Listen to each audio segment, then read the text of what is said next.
Asociaciones civiles señalaron que los intereses comerciales en la renegociación del Tratado de Libre Comercio de América del Norte podrían poner en riesgo la salud de los mexicanos. Veamos por qué.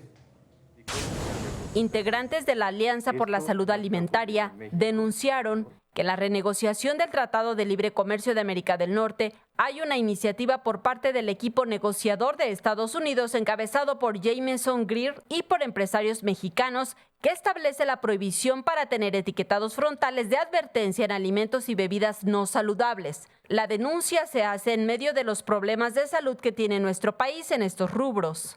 La tasa de México es la más alta de sobrepeso y obesidad en personas mayores de 15 años de los 34 países que integran la OCDE.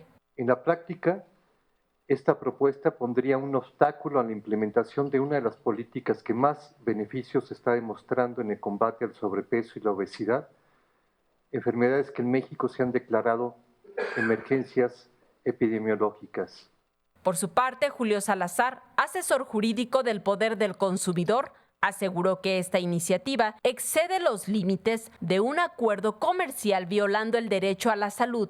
Y violenta la Constitución, existe una prohibición expresa para que se firmen tratados, en contra de que se firmen tratados que afecten los derechos humanos que ya están reconocidos por la Constitución y en otros tratados internacionales.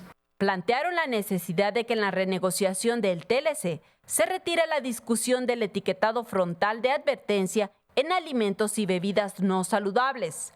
Cabe recordar que el etiquetado mexicano ya fue revisado por un juez de distrito, quien ordenó guardar las recomendaciones nutricionales y establecer advertencias en el etiquetado frontal sobre el riesgo a la salud por consumir el producto.